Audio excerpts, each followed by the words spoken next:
Aquí es donde la manufactura aditiva, la impresión 3D, juega un papel muy interesante porque te permite hacer geometrías que de otra manera es imposible. Ya se puede hacer impresión 3D con materiales metálicos o con materiales cerámicos o en cemento. Por ejemplo, los acabados como roscas, como maquinados que generalmente se hacen después del proceso. En la manufactura aditiva se pueden hacer este tipo de maquinados. Pero cuando vamos a manufactura aditiva, pues salen microestructuras y por lo tanto propiedades que no son las mismas.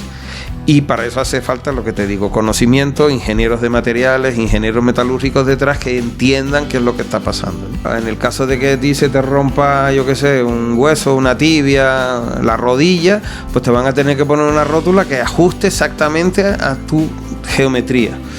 Bueno, en ese caso la manufactura aditiva es el proceso ideal. Antes parecía que la cosa no se hacía nada y de repente esto ha aflorado y ahora todo el mundo inteligencia artificial.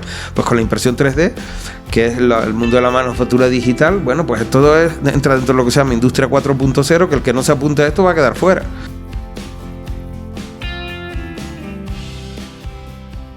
¿Qué tal, amigos? Bienvenidos a un episodio más. Gracias por seguir apoyando el canal. El día de hoy nos acompaña una persona con una trayectoria muy amplia en temas de materiales. Él es el doctor José María Cabrera Marrero. Él es director de la Fundación CIM de la Universidad Politécnica de Cataluña y nos trae un tema muy interesante porque este centro tecnológico se dedica a la manufactura avanzada y específicamente a la manufactura aditiva. Entonces, pues vamos a conocer un poquito de este tema, de cómo se está comportando el mundo acerca de estos temas desde la parte industrial y desde la parte científica. Así es que pues vamos a conocerlo. Doctor, antes que todo, muchas gracias por aceptar esta invitación a esta pequeña charla, a visitarnos aquí en México. Sabemos que ha tenido ya mucha trayectoria en visitas aquí a México y el día de hoy, platicando en estos temas de materiales, pues es un honor ver el tamaño del currículum y que usted esté aquí. Entonces, pues bienvenido. ¿Cómo está? No, pues muchísimas gracias por la invitación. Me han dado referencias muy buenas del trabajo de divulgación que estás haciendo y pues estoy encantado aquí de poder participar. Muchas gracias. No, la verdad es que este proyecto pues ha iniciado tratando de compartir el conocimiento en áreas de ingeniería y pues se ha extrapolado a platicar con investigadores en áreas científicas más específicas. Y ahorita platicaba con algunos de los investigadores, el currículum que usted tiene pues es una trayectoria ya muy amplia, más de 9,000 citas en Google Scholar. Eso habla de un trabajo pues muy amplio. Y también ahorita en este tema tan importante para la industria metalmecánica y otras aplicaciones, que es la manufactura aditiva. Y pues quiero comenzar por ese lado. Para la gente que no conoce todavía de este tema, ¿cómo podríamos definir o qué es la manufactura aditiva? La manufactura aditiva es un proceso de fabricación de materiales capa a capa, que en contraposición a la manufactura tradicional, que la llamamos muchas veces manufactura subtractiva, porque fabricas la pieza, no está en dimensiones y por maquinado o mecanizado, pues tienes que con arranque de viruta ir quitando material. Y entonces, en ese sentido, la manufactura tradicional, digamos que fabricas la pieza en exceso de dimensiones, a veces podemos conseguir fabricarla en la dimensión final, pero si no, la dimensión es superior a la necesaria y hay que eliminar material, remover material. En el caso de la manufactura aditiva es al contrario. Construyes la pieza desde cero, vas construyéndola capa a capa y entonces empleas exclusivamente la cantidad de material que necesitas. Ya. Digamos que es un proceso alternativo al día de hoy a los procesos convencionales como un tornado fresado. De hecho, es un proceso que su origen lo tiene en el rapid prototyping, en el prototipado rápido.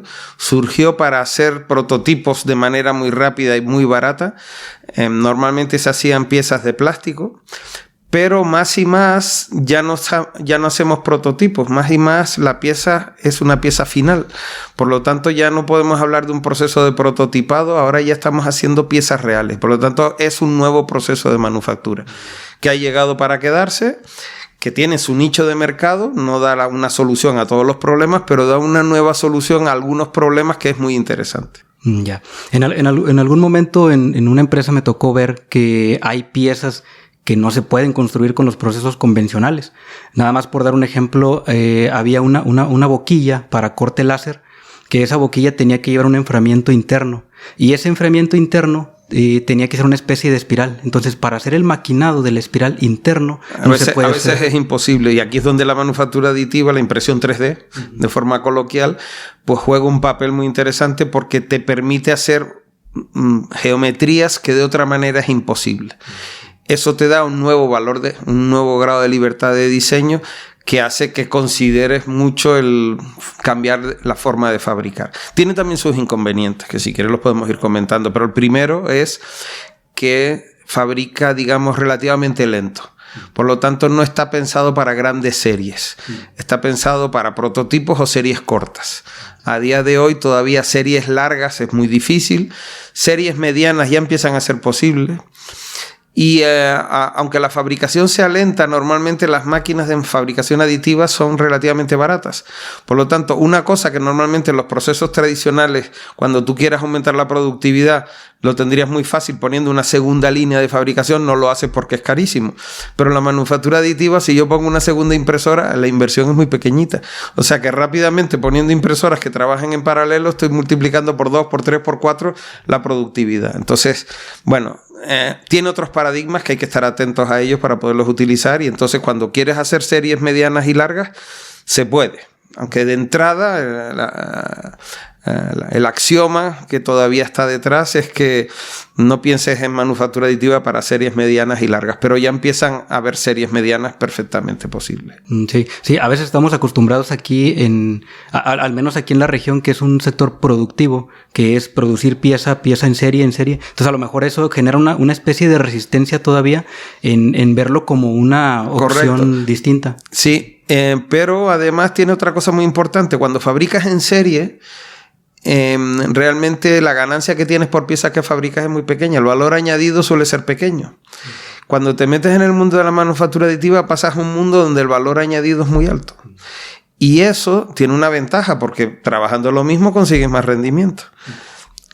Claro, pues hay que ver en qué sector te metes, ¿no? O sea, la gente cuando está en el mundo de automoción están desesperados, los ingenieros, porque el día a día los mata, ¿no? Bueno, pero si te metes en un mundo donde tienes más valor añadido en el producto que estás haciendo, bueno, pues tampoco tienes la locura de tener que estar trabajando con el just in time y hay que producir tantos cigüeñales al día porque si no te van a poner una penalización porque no lo suministras.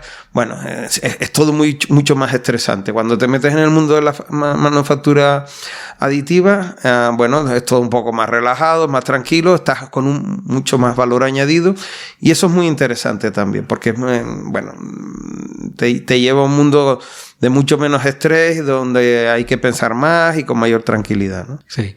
En alguna ocasión también me tocó ver que para hacer un prototipo, a lo mejor la diferencia ahorita lo platicaremos de trabajar aquí en México a un centro que se dedique específicamente a la manufactura aditiva.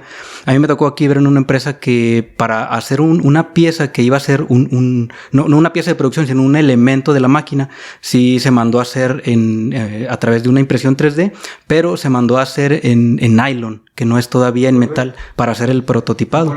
Sí. Entonces, ¿qué tipo de materiales se utilizan o se pueden hacer? Bueno, hoy en día yo diría que ya prácticamente casi cualquiera. La manufactura aditiva empieza con hacer la pieza en plástico, por lo tanto es simplemente pues para ver que no te has equivocado a la hora de diseñar, que la pieza medianamente funciona, ver que el prototipo va a ser funcional, pero no deja de ser pues eso, una prueba. Y entonces cuando ya estás seguro que funciona, bueno, pues ahora la imprimes de verdad con el material de verdad que tú quieres, ¿no? Pero ya se puede hacer impresión 3D con materiales metálicos o con materiales cerámicos o en cemento. A partir de ese momento ya no estamos en etapas conceptuales, ¿no? Ya estamos haciendo piezas reales. Y esto empieza a estar disponible en muchos materiales, no tantos como digamos en el mundo de la manufactura convencional, pero cada vez hay más empresas que se dedican a fabricar material para ayudarte a hacer impresión 3D, manufactura aditiva. Son empresas que están más cómodos porque tienen más valor añadido. ¿Vale? No cuesta lo mismo un kilo de acero obtenido por fundición o obtenido por colada continua que un kilo de polvo de acero que voy a utilizar para hacer manufactura aditiva, o un kilo de hilo de acero para poder hacer manufactura aditiva, ¿no? Entonces cambias a un sector de mayor valor añadido y eso nos deja a todos mucho más tranquilos también. Sí. Ahora, viéndolo desde ese punto de vista en el que la pieza sale prácticamente casi ya terminada, platicándolo un poquito también desde la parte que me ha tocado ver en la industria, por ejemplo, los acabados como roscas, como maquinados que generalmente se hacen después del proceso. ¿En la manufactura aditiva se pueden hacer este tipo de maquinados? Bueno, muy buena la pregunta, porque hay mucha gente que va vendiendo la idea de que con la manufactura aditiva la pieza ya está lista. Bueno, depende de las tolerancias que pides y de los acabados que pidas. Cada tecnología de manufactura aditiva da una rugosidad, da unos acabados.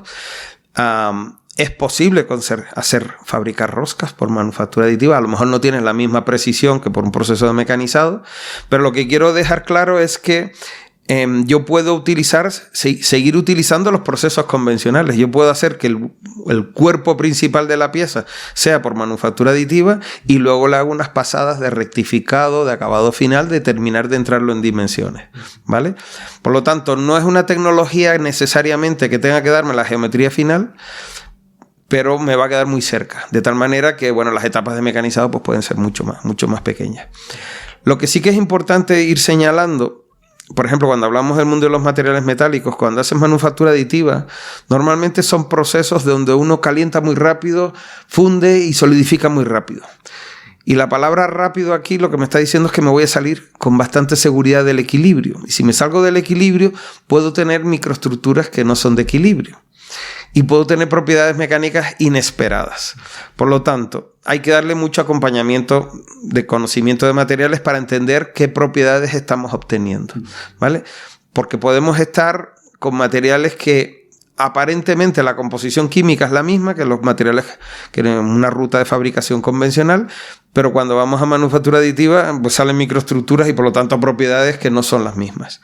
Y para eso hace falta lo que te digo, conocimiento, ingenieros de materiales, ingenieros metalúrgicos detrás que entiendan qué es lo que está pasando, ¿no? Ahora, yendo por esa misma línea, ahorita viendo que también una vez que se hace el cuerpo de la pieza, en algunas ocasiones se necesita un post maquinado para hacer los acabados finales. En cuestión de un tratamiento térmico también.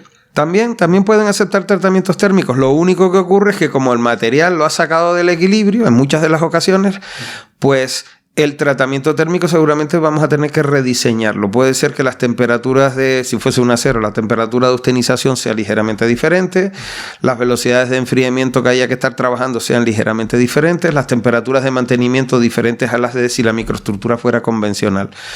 Pero no es nada que sea dramáticamente diferente. Poniendo conocimiento metalúrgico que ya tenemos, que no tenemos que inventar, 4 pruebas en laboratorio ya te ayudan a definir claramente cuál es la ventana de procesamiento si yo tuviera que hacer un tratamiento térmico. De hecho, muchas veces es incluso conveniente hacerlo porque, como he dicho, que calentamos muy rápido y enfriamos muy rápido, el material puede quedar con tensiones internas. Y ya sabes que las tensiones internas, la gente es enemiga, bueno, la realidad es enemiga de las tensiones internas porque esas son aditivas a las externas. Entonces la pieza se te puede romper antes de tiempo porque hay unas tensiones internas que hay que eliminar. Entonces hacer recocidos de distensión de tensiones, de eliminación de tensiones, es muy normal en el mundo de la manufactura aditiva, para quitar todo eso, ¿no? Sí, que prácticamente es lo que hacemos con un proceso convencional, hacerle un tratamiento para reducir las tensiones. Claro, un mecanizado puede introducir tensiones internas, un forjado, si enfriamos muy rápido, puede introducir tensiones internas. Bueno, pues en la manufactura aditiva, pues con más razón, porque las velocidades de calentamiento y de enfriamiento son muy fuertes, los calentamientos y enfriamientos son muy locales, entonces todo eso se va reacomodando y conviene hacer, en muchos casos, tratamientos de como dicen algunos, de relevado de tensiones, en una muy mala traducción del inglés, ¿no? Sí. De distensión de tensiones. Ok, muy bien. Ahora, ahorita, por ejemplo, lo vemos más que aquí en el sector norte de México, lo vemos en la aplicación metal mecánica industrial automotriz, pero este tipo de manufacturas tienen aplicación en otras áreas.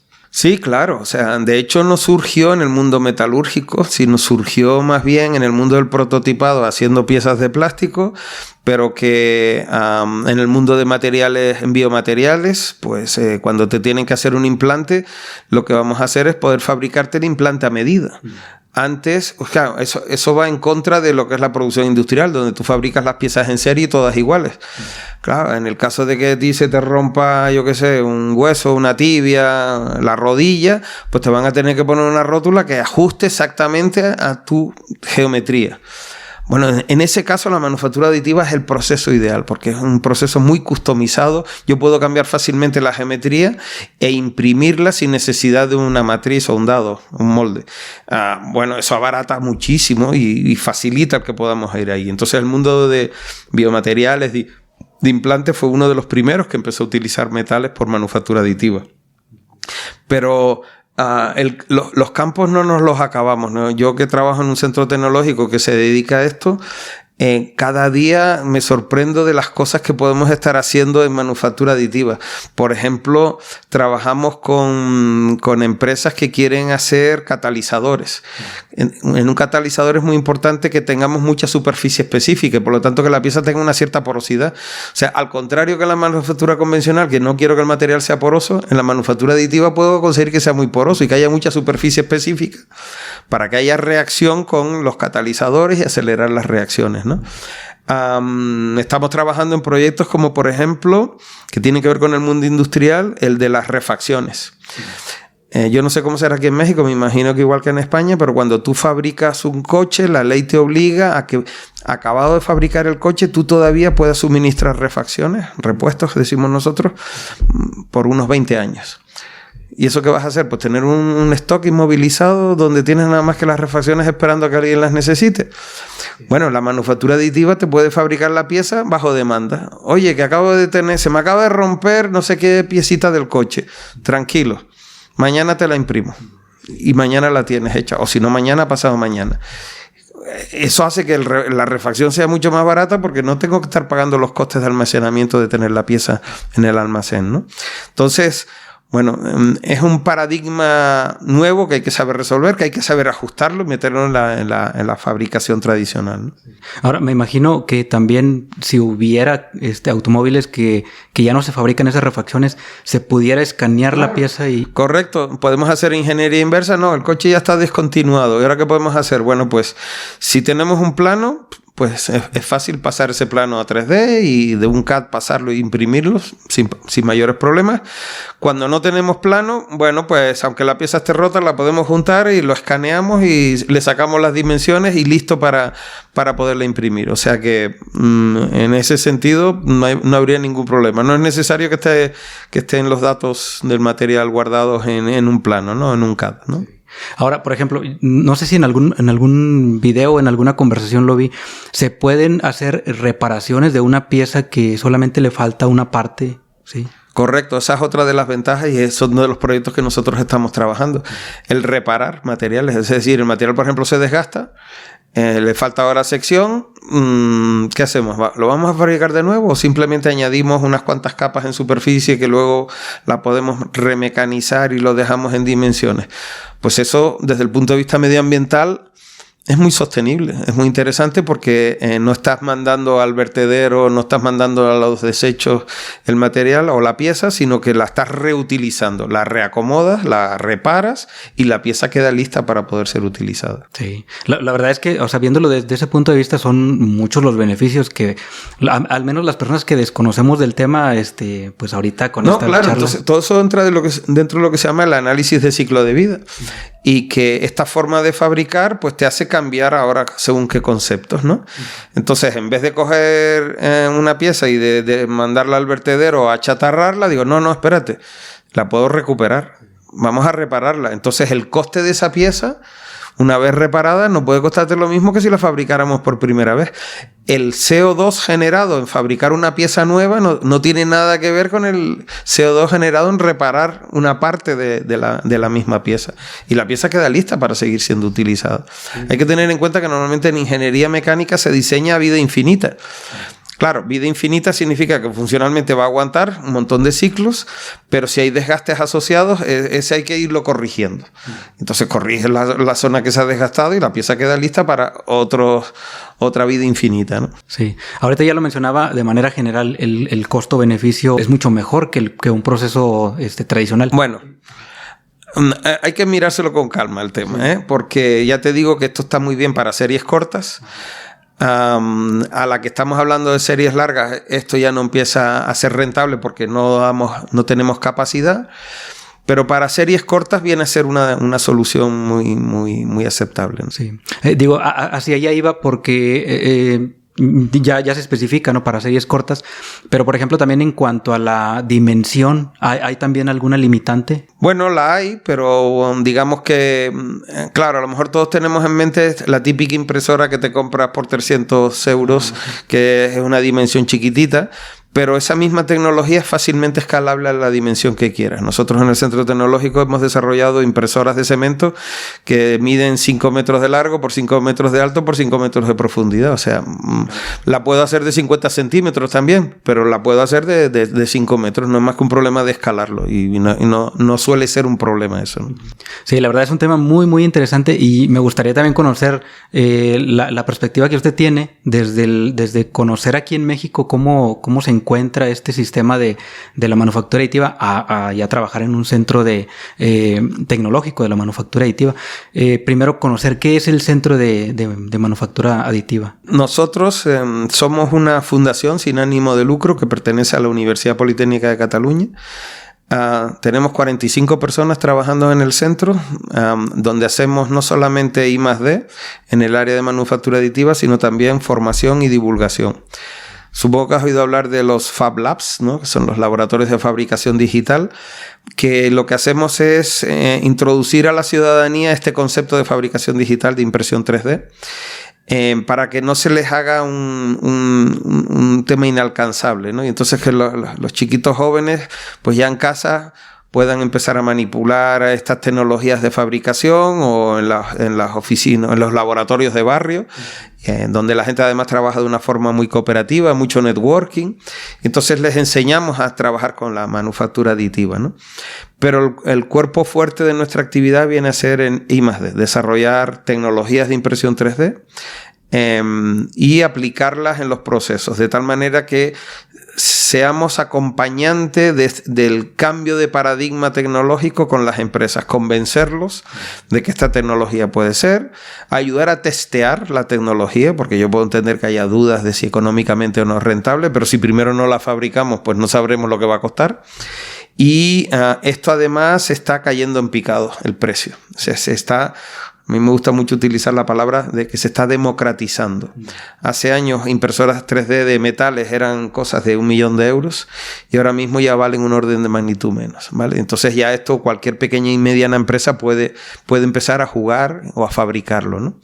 Entonces como centro tecnológico estamos ayudando a que las empresas empiecen a adoptar estas tecnologías. Y desde la honestidad y neutralidad académica que nos da ser universitarios. Yo no estoy casado con ninguna tecnología. Yo le digo a cualquier empresa, pues mira, puedes usarlo con esta tecnología, esta otra o esta otra de aquí. Vamos a ver qué propiedades mecánicas da cada una de ellas y después la empresa que tome la decisión. Sabrá lo que va a costar cada una de esas tecnologías, sabrá qué grado de propiedades va a obtener en cada una de ellas y bueno, pues que ella decida cuál es. No es mi misión fabricar en serie, ¿vale? Yo como centro tecnológico nada más que haré prototipos o demostrar que series cortas se pueden hacer. Pero ya para hacer grandes producciones, eso ya, bueno, pues eso es un negocio privado y ya que lo hagan la empresa y ya está, ¿no? Ahora, por ejemplo, ¿cuál es si ahorita se está trabajando en vincular la industria con el centro tecnológico, ¿cuál es la principal resistencia que se tiene? Bueno, a ver, nosotros lo que pasa es que de las 45 personas que tengo trabajando en el centro, no tengo garantizado el salario de nadie. O sea, a mí, aunque yo pertenezca a alguna universidad pública, la universidad no me paga el salario de ninguno. O sea, que yo tengo que estar consiguiendo pagar 45 nóminas. ¿Y esto cómo lo consigo? Transfiriendo conocimiento a las industrias, proyectos de investigación con las industrias, dándoles soluciones a las industrias. Y pueden ser todo tipo de industrias, desde industrias que quieren desarrollar material para impresión 3D o industrias que quieren fabricar piezas por impresión 3D, o a veces lo que hacemos es desarrollamos tecnología. Hemos generado ya 2 spin-offs, 2 empresas a partir del conocimiento que hemos desarrollado nosotros. Entonces creamos una empresa que hacía impresión 3D por filamento de plástico, las convencionales, pero pues allí se desarrolló un sistema que fue muy interesante y dio lugar a una empresa, y ahora acabamos de montar una spin-off para hacer impresión 3D de cemento. Hemos pasado de una pequeña impresora de escritorio a una de 5 metros cúbicos. El concepto es el mismo, pero los materiales son distintos. Le metemos mucha mecánica para poder ayudar a las máquinas Y ahora lo que estamos es vinculándonos con materiales, porque tengo que saber qué material introduzco en la impresora y qué resultado sale, ¿no? Entonces, tengo que ofrecer una salida, una solución a toda la cadena de producción. Y entonces acompañamos a las empresas en eso. O sea, nuestra vocación es trabajar con empresas por y para empresas. Y que adopten la tecnología y que nos ayuden a nosotros a desarrollar y resolverle problemas. Sí. Ahora, eso es en cuanto a las empresas, porque se me hace que es el principal sector que puede tomar esta tecnología y utilizarla.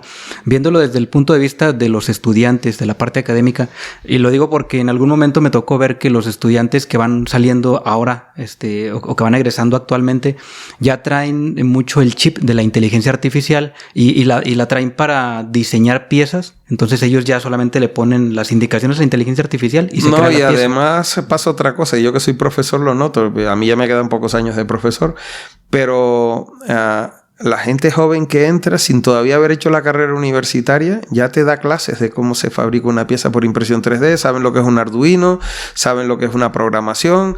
Entonces, a veces es el profesor el freno de todo esto y los programas de estudio que van muy lentos y no meten estas asignaturas nuevas que están entrando, ¿no? De inteligencia artificial se ha empezado a hablar fuerte en los 2 últimos años. Antes parecía que la cosa no se hacía nada y de repente esto ha aflorado y ahora todo el mundo inteligencia artificial. Pues con la impresión 3D, que es el mundo de la manufactura digital, bueno, pues todo entra dentro de lo que se llama industria 4.0, que el que no se apunte a esto va a quedar fuera. Y el que no meta control digital, el que no meta robótica, el que no meta manejo de datos, el que no meta sensórica en lo que está haciendo y todo eso lo sume para que con la inteligencia artificial tomar decisiones y fabricar piezas correctas, pues se quedará fuera de mercado en 5 años. O sea, es que esto o te adaptas o te quedas fuera, ¿no? Sí, justamente para ahí va la pregunta, porque sí, los estudiantes ahorita llegan con la inteligencia artificial y es más rápido lo que hacen en cuanto a diseño y ahorran muchísimo tiempo en lo que nosotros que ya tenemos un poquito más de experiencia manejando el programa, ellos nos llevan una ventaja. Y entonces la pregunta es, ¿hacia dónde se dirige ahorita la manufactura aditiva? La manufactura aditiva se está dirigiendo a consolidarse como un proceso de fabricación que ha llegado para quedarse y para hacer piezas de verdad. No para hacer prototipos. Y por lo tanto, para piezas de verdad, con su nicho de mercado, que bueno, pues pueden ser series cortas, piezas que puedas cambiar la geometría con muchísima facilidad sin tener que estar haciendo un dado nuevo. Cada vez se está fabricando más rápido y bueno, infinidad de aplicaciones. Nosotros no solamente trabajamos para industria, sino también trabajamos para el sector universitario, académico, porque hay muchos académicos que tienen ideas de desarrollar material que los necesitan imprimir por algunas tecnologías que nosotros se las ponemos a punto a ellos. Entonces son impresoras más chiquitas dedicadas a que, pues no sé, quieran fabricar una pequeña pieza para un catalizador, como antes te decía, y ellos quieren luego ver cómo esa pieza pues funciona como catalizador o una pieza para un implante, cómo se osteointegra en función de la porosidad. Entonces fabricamos máquinas para que el investigador pueda estar controlando la porosidad con la que fabrica, ¿vale? Eso queda a nivel de pieza muy chiquitita, muy de laboratorio, pero que no tiene casi ningún problema de escalarlo a piezas más grandes. Y eso es la gran ventaja de todo esto. Entonces, esto nos está conectando mucho a la academia con la industria. Es muy curioso cómo esta es una tecnología facilitadora de transferencia del conocimiento hacia el mundo industrial. Porque el investigador que estaba antes desarrollando un material, pues no lo podía fabricar porque fabricarlo era complicado por un proceso convencional. Pues no sé, si no hablamos de toneladas, no iba a poder ni forjar ni hacer nada. Aquí con la manufactura aditiva puedo trabajar con piezas que hacen gramos. Puedo testearlas, puedo sacar probetas, puedo mirar propiedades mecánicas y automáticamente, muy rápidamente, poder saber si la tecnología es capaz de producirme las propiedades que necesito, la microestructura que necesito y la escalabilidad relativamente sencilla a piezas con geometrías más grandes, ¿no? Sí, que se me hace algo muy interesante porque, por ejemplo, a veces para hacer una probeta tenía que hacerse fila con el laboratorio que la tiene que fabricar. De hecho, los investigadores cuando están imprimiendo, no están imprimiendo piezas, están imprimiendo probetas para luego poder ver qué propiedades mecánicas tiene. Y si las propiedades mecánicas son correctas, el siguiente paso es, bueno, ahora ya no imprimo una probeta, ahora voy a imprimir una pieza. Y entonces ahora testeo la pieza, pero no empezamos al revés. Claro, en el mundo convencional no empiezas... En la manufactura convencional no empiezas imprimiendo probetas, sino haces la pieza y después empiezas a mecanizar, sacas una probetita y ensayas, ¿vale? El camino es distinto. Digamos, algo menos eficiente. Entonces la manufactura aditiva en ese sentido es mucho más eficiente, es menos, por así decirlo, contaminante, porque trabaja solo la cantidad de material que necesitas, y al investigador le da unos grados de libertad tremendos también, ¿no? Por eso digo que es una tecnología facilitadora para unir el mundo académico con el mundo industrial, porque acorta ese camino, ¿no? Sí. Ahora, nada más una pregunta por el lado de la parte de investigación. Aquí en México hay programas que ayudan a los estudiantes otorgando becas para que puedan seguir estudiando posgrados y en estas áreas que son de vanguardia. ¿Es igual en España también existen este tipo de programas para los estudiantes? Bueno, digamos, como países, aunque hablamos el mismo idioma, tenemos políticas y formas de hacer algo distintas. En España ahora mismo, nuestro sistema académico acaba de copiar un poco al del resto del mundo, en el sentido de que nosotros antes solamente teníamos licenciaturas y de licenciatura se pasaba al doctorado. Ya hace unos años hemos empezado a poner maestrías en medio, las llamamos másters. Y entonces estos másters... de momento todavía no hay becas para estudiar un máster. Esto se lo paga uno por su propio bolsillo. Ya cuando vamos a nivel de doctorado, sí, ahí sí que hay que buscar una beca para hacer el doctorado. Para máster hay muy poquitos programas que estén apoyando para al menos en España. En Europa no. En Europa hay algunas universidades y algunos países donde, bueno, tienen problemas de tener gente y entonces becan para que vayan ahí estudiantes a hacer sus programas de maestría. En ese sentido... México, digamos, yo creo que va mejor porque pues sí se beca mucho a estudiantes de máster, ¿no? De maestría, ¿no? Y claro, todo lo que tiene que ver con manufactura aditiva, estas nuevas tecnologías, esto no se explica en licenciaturas, porque la licenciatura, en fin, es intentar empezar a construir la casa por el tejado. Si te pones a hablar de manufactura aditiva, hay que hablar de las manufacturas tradicionales, ¿no? Pero cuando ya entras a nivel de máster, entonces sí, ahí hay que empezar a estar explicando todo esto. Todo y que... Como ya sabes, hoy en día todo está en YouTube, pues ya los estudiantes aprenden por casos. Entonces todo está... ahora se aprende de otra manera. Entonces te puedes encontrar gente que puede llegar a clases donde ya no le necesites explicar mucho, porque ellos ya entienden y ya saben hacerlo y lo saben fabricar, ¿no? Sí, justamente por ahí va la pregunta, porque al menos creo que aquí en el Tecnológico de Saltillo se empieza a dar talleres de manufactura aditiva, pequeñas pláticas, pero no es algo tan fuerte que cuando salen de la licenciatura ya lo ven aplicado en la industria. Mira, una cosa que nosotros estamos haciendo es que estamos montando Fab Labs en cada facultad de todas las universidades. Ese Fab Lab yo los llamo a veces las bibliotecas del futuro. En ingeniería ya hoy en día, no sé, una biblioteca, todos sabemos que es donde está el conocimiento allí, pero como ahora está todo en la nube, ya la gente ni consulta libros. Pero ahora tú puedes fabricarte la pieza. Y entonces es muy importante que cada universidad, al menos las universidades tecnológicas, tengan un lugar central donde los estudiantes puedan fabricarse sus prototipos y sus piezas, tanto para cuestiones académicas como, imagínate, tú quieres estudiar cuál es la dinámica o la mecánica de un motor de combustión de 4 tiempos. Pues te lo puedes construir tú.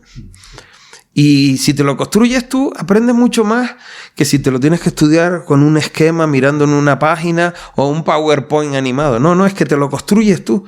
Y entonces tú mismo, mientras te lo estás construyendo, puedes pensar en...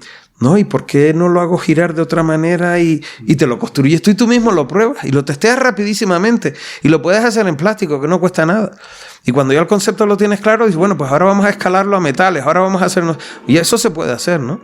Esa nueva forma de aprender, ¿verdad? Ya no es nada más con tratar de interpretar lo que viene en el libro, sino ya lo estoy viendo físicamente, ¿no? Entonces nosotros lo que estamos haciendo es ayudar a que las universidades monten Fab Labs, les dimensionamos qué impresoras tienes que tener, qué máquinas tienes que tener, y les ayudamos a dinamizar esos espacios.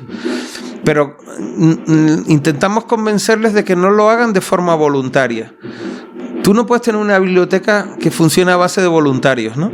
Tienes que tener profesionales, un bibliotecario, una bibliotecaria allí. Pues nosotros decimos, en los Fab Labs vamos a poner personal profesional que lo sepan llevar y vamos a ayudar a dinamizarlos, que sean parte del perfil curricular del estudiante que está aprendiendo.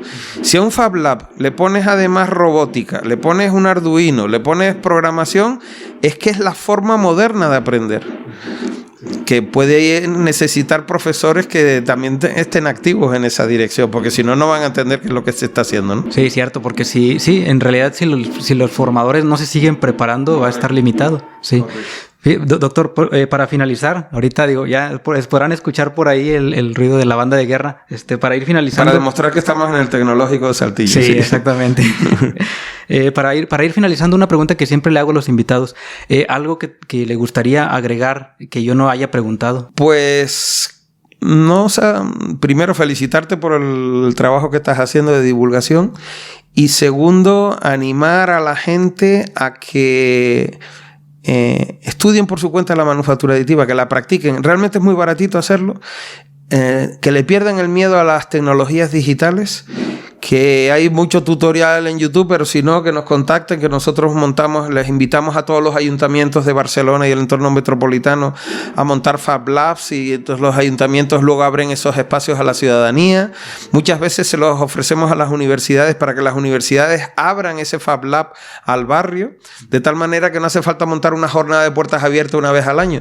Los tienes las 24 horas del día, todos los días abiertos, y que los estudiantes de bachillerato vayan a la universidad a probar, que allí no se los va a comer nadie. Ahí empiezan a aprender a tocar robots, a tocar impresoras 3D y le pierden el miedo a esto, el miedo tecnológico, ¿no? Y que pongan una impresora 3D en su vida, ¿no? Porque esto es un paradigma que ha llegado para quedarse y que permite que cualquiera pueda estar diseñando y llevando sus ideas a cabo. Ya no tengo que irme a un taller que me mecanice, que me fabrique la prueba de concepto. Me la puedo hacer yo en casa si quiero. Sí, pues ahí está la invitación. La verdad es que es un tema muy, muy, muy amplio, muy interesante y que yo creo que aquí en México sigue todavía pasos pequeños, pero ahí va. Y ahorita platicar con usted que del Centro Tecnológico de Manufactura Avanzada es muy enriquecedor y estoy seguro que para los estudiantes que vean este episodio, pues es una visión completamente nueva y distinta. Y pues nada, agradecerle por aceptar esta invitación y esta charla. El agradecido soy yo. Muchísimas gracias. Gracias. Y a todos ustedes que nos acompañaron hasta el final del video, no olviden suscribirse al canal, compartir, darle like y pues nos vemos en el siguiente video.